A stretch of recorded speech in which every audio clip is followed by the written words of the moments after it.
할렐루야. 5월 30일 목요일 새벽 기도를 시작하겠습니다. 사도신경으로 우리 신앙을 고백합니다.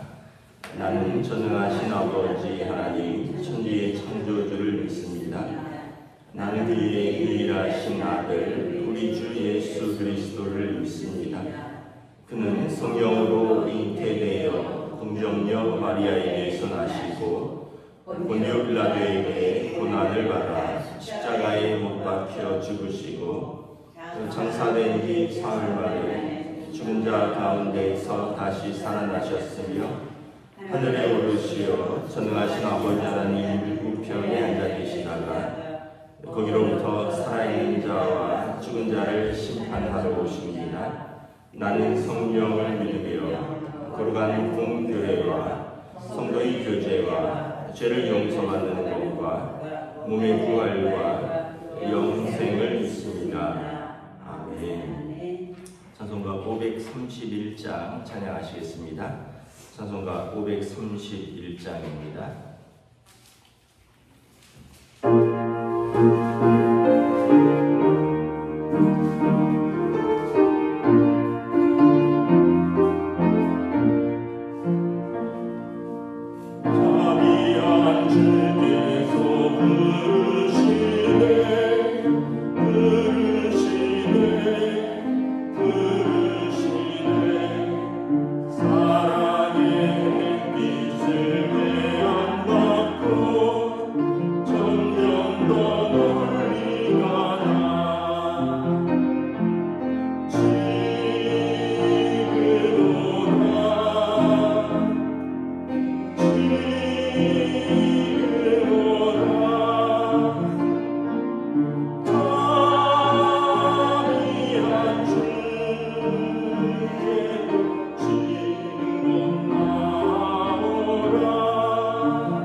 열왕기상 22장 29절에서 40절까지 말씀입니다. 열왕기상 22장 29절에서 40절까지 말씀입니다. 다 찾으신 줄 알고 저 여러분들이 한 절씩 교독하도록 하겠습니다. 열왕기상 22장 29절에서 40절입니다. 이스라엘의 왕과 유다의 여호사밧 왕이 길랏 라못으로 올라가니라. 이스라엘 왕이 여호사밧에게 이르되 나는 변장하고 전쟁터로 들어가려 하니 당신은 왕복을 입으소서 하고 이스라엘의 왕이 변장하고 전쟁터로 들어가니라. 아람 왕이 그의 병거의 지휘관 32명에게 명령하여 이르기를 너희는 작은 자나 큰 자와 더불어 싸우지 말고 오직 이스라엘 왕과 싸우라 한지라. 병거의 지휘관들이 여호사밧을 보고 그들이 이르되 이가 틀림없이 이스라엘의 왕이라 하고 돌이켜 그와 싸우려 한즉 여호사밧이 소리를 지르는지라.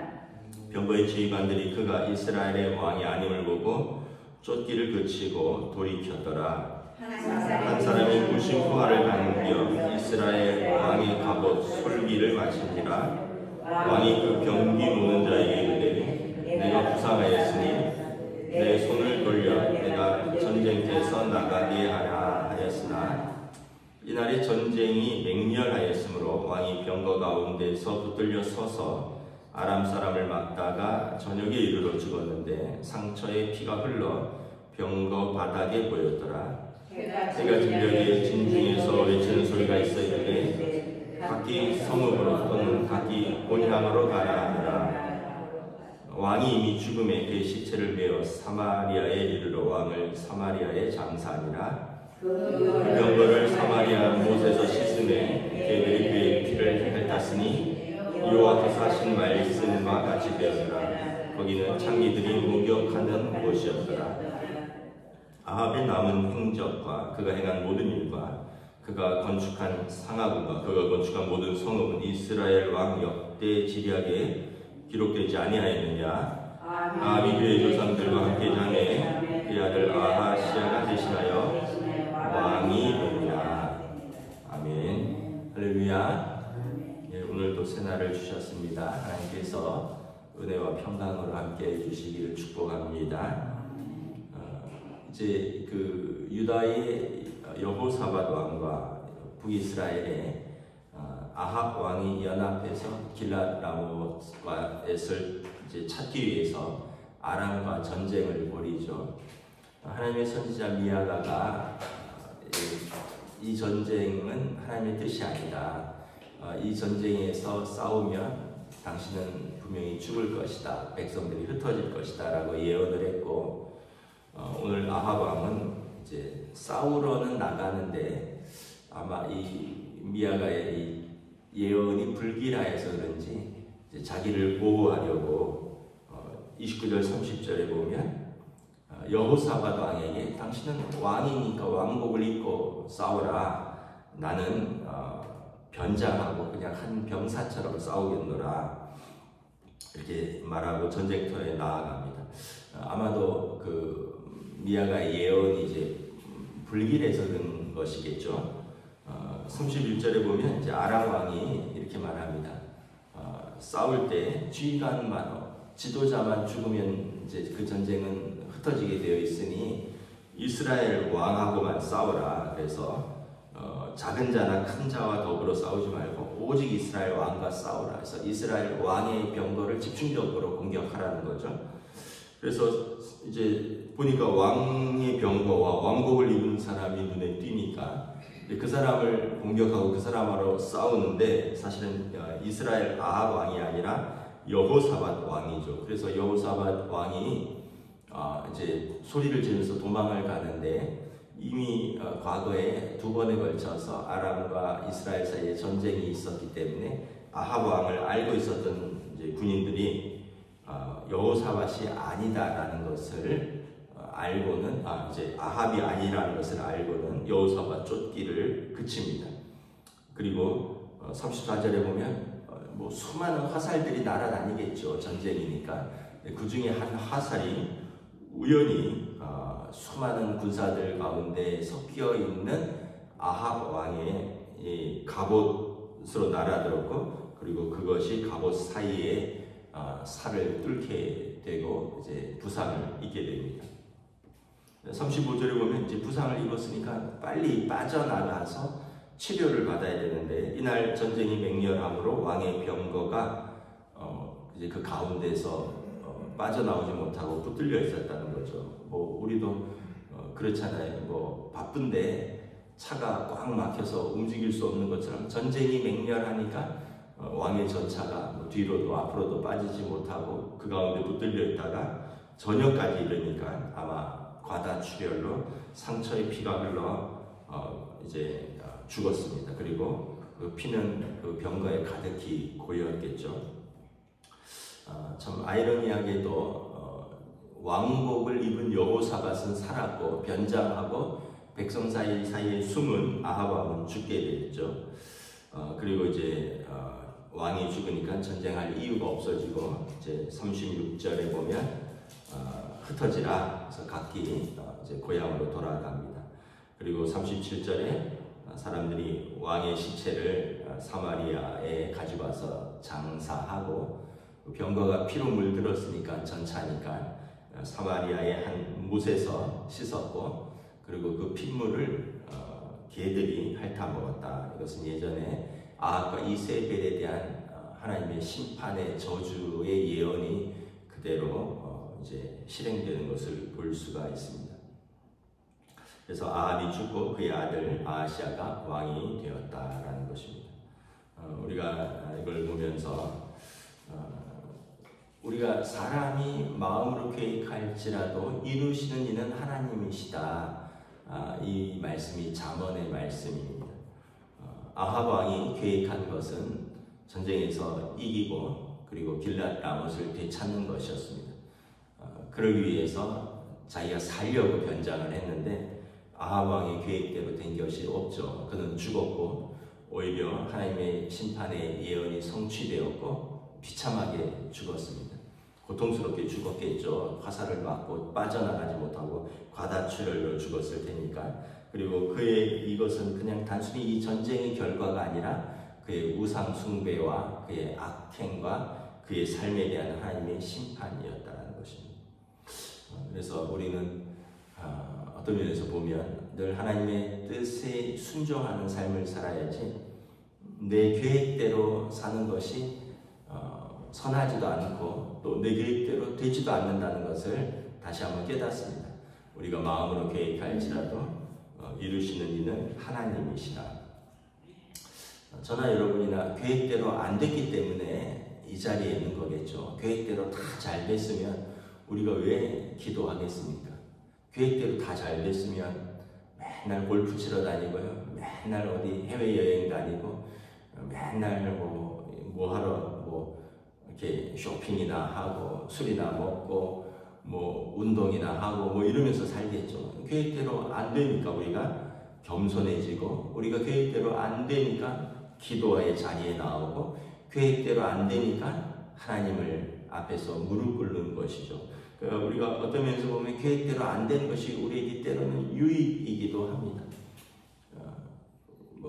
제가 예전에 한번 말씀을 드리기도 했는데, 제가 담임 목사님으로 전에 섬겼던 목사님께서 은퇴하시고 찾아뵈었더니 목사님 목회 소감 한마디 해주세요 했더니 하신 말씀이, 돌아보면 내 뜻대로 된 거는 하나도 없더라, 이렇게 말씀을 하셨어요. 근데 뭐 하나도 없는 건 아니죠. 왜냐하면 저도 5년 동안 그 목사님 밑에서 목회를 배우고 섬겼으니까 왜 본인 뜻대로 된 게 하나도 없겠어요. 이게 상징적인 말입니다. 그런데 다 본인 뜻대로 된 것도 아니라는 것입니다. 우리 삶이 그렇습니다. 어떤 면에서 보면은 내 뜻대로 안 돼서 속상한 것도 있고요. 또 내 뜻대로 안 돼서 또 우리가 정말 하나님이 계시냐 막 이렇게 원망했던 때도 있었습니다. 그런데 사실은 내 뜻대로 안 됐기 때문에 지금 우리가 겸손히 하나님 앞에 있다는 것을 다시 한번 깨닫는 것이죠. 사람들은 이제 이렇게 이야기를 하기도 합니다. 모든 일은 우연히 내 산물이다. 야, 그게 그냥 뭐 됐겠어. 그냥 우연히 일어난 일이야. 근데 우연히 일어났다면 여러분, 우리가 하나님이 살아계심을 믿을 이유가 없죠. 우연히 일어나는 일들이라는 것. 그런데 그게 아니라 우리의 태어남, 우리의 삶의 모든 것에 하나님이 우연이란 없이 관여하시는 하나님의 살아계심을 우리가 경험하는 사람들입니다. 또 어떤 사람들은 말합니다. 네 인생의 주인은 넌데 너 마음대로 살아. 너 하고 싶은 대로 하면서 살아. 이렇게 세상은 이야기한다. 근데 여러분, 우리가 우리 마음대로, 우리 마음이 가는 대로 우리가 하고 싶은 대로 살면 어떻게 될까요? 우리는 그러면 죄 가운데 살게 되는 거죠. 우리는 우리 마음대로 사는 사람이 아니라 하나님의 말씀대로, 하나님의 뜻대로 살려고 노력을 해야 되는데, 많은 사람들은 네 마음대로 살라 이렇게 이야기를 한다는 거죠. 그래서 우리가 다시 한번 깨닫는 것은 오늘 그 아합 왕처럼 자기의 뜻대로 길르앗 라봇을 뺏은 것도 아니고, 그리고 자기가 죽으려고 전쟁에 나갔겠습니까? 살려고 나갔지만 진짜 사는 길은 하나님을 경외하는 길이다라는 것입니다. 그리고 오늘 아합 왕의 마지막은 비참하죠. 사실 그가 흘렸던 나봇의 피에 대한 하나님의 심판이다라고 말하고 있습니다. 그가 남에게 억울하게 이제 피를 흘리고 남의 땅을 빼앗았거든요. 하나님께서 거기에 대해서 심판하시는 것입니다. 우리는 항상 깨달아야 할 것이, 하나님은 약한 자에게 귀를 기울이신다라는 거예요. 모든 분들의 하나님입니다. 모든 사람들의 하나님이신데 특별히 약한 자들을 보호한다는 거예요. 그래서 우리가 약한 자들을 핍박하면 그들의 그 고통 소리와 그들의 기도 소리가 하나님께 들리면 하나님께서 우리에 대한 심판이 있다는 거죠. 그래서 우리가 항상 이웃에 대해서 선을 행해야 되고, 우리가 약한 자들을 돌봐야 하는 이유가 여기 있는 것이, 우리는 조금만 힘이 있으면요 약한 자를 핍박합니다. 무시합니다. 그리고 인간 대접을 하지 않습니다. 자기가 조금 더 낫다라고 생각하는, 이게 우리의 교만입니다. 그런데 하나님은 그들의 기도와 그들의 신음소리를 들은다는 것입니다. 그래서 나봇의 이 억울한 죽음, 그의 억울한 피를 하나님께서 보셨고 들으셨고, 그리고 그 피를 아합의 집에 갚으셨습니다. 아합 왕도 이렇게 고통 가운데 전사하고요. 이제 그의 부인 이세벨은 더 비참하게 조금 있으면 이제 인생을 마치게 됩니다. 우리가 마지막에 여러분 하나님 앞에서 은혜롭게 인생을 마쳐야겠죠. 우리가 하나님 앞에서 믿음으로 살다가 또 사랑으로 살다가 그리고 하나님 나라의 은혜로 들어가는 그러한 순리대로 믿음대로 사는 주의 백성 되시기를 우리 주님의 이름으로 축복합니다. 기도하겠습니다. 하나님 은혜를 감사합니다. 오늘 아합 왕의 삶을 보면서 그의 삶은 우상 숭배의 삶이었고, 그는 악행을 행하였고, 그는 자기 탐욕과 욕심대로 살았고, 그는 하나님도 사람도 두려워하지 않는 사람이었으나 그의 마지막은 비참한 죽음인 것을 우리가는 보게 됩니다. 그도 죽음을 두려워하여 그가 살고자 변장하고 자기 꾀를 내었지만 결국 자기의 계획대로 되는 것이 아니라 하나님의 뜻대로, 하나님의 심판대로 그에게 이루어지는 것을 바라봅니다. 우리가 다시 한번 우리의 삶 속에 우리의 뜻대로 사는 것이 아니라 겸손히 하나님의 뜻을 구하며, 또한 우리의 삶은 우리가 하나님을 경외하며 믿음으로 살며 우리에게 주신 사람들을 사랑하며 우리가 작은 것에서 충성스럽게 살 때 하나님께서 우리를 지키시고 우리와 함께 하시며 약속된 하나님의 언약을 받는 삶이라는 것을 기억합니다. 세상처럼 자기 마음대로 살고 하나님 마음에 없다 하며 눈에 보이는 것이 전부인 것처럼 사는 아합처럼 우상 숭배와 그 악행으로 사는 삶이 우리가 하나님의 심판의 삶이라는 것을 다시 한번 깨닫고 오늘도 믿음으로 사는, 오늘도 사랑으로 사는 저희들로 인도하여 주시옵소서. 감사를 드리오며 우리 주 예수 그리스도의 이름으로 기도드리오나이다. 아멘. 하늘에 계신 우리 아버지의 이름을 거룩하게 하시며 아버지의 나라가 오게 하시며 아버지의 뜻이 하늘에서와 같이 땅에서도 이루어지게 하소서. 오늘 우리에게 필요할 양식을 주시고 우리가 우리에게 잘못한 사람을 용서하여 준 것 같이 우리 죄를 용서하여 주시고 우리를 시험에 빠지지 않게 하시고 악에서 구하소서. 나라와 권능과 영광이 영원히 아버지의 것입니다.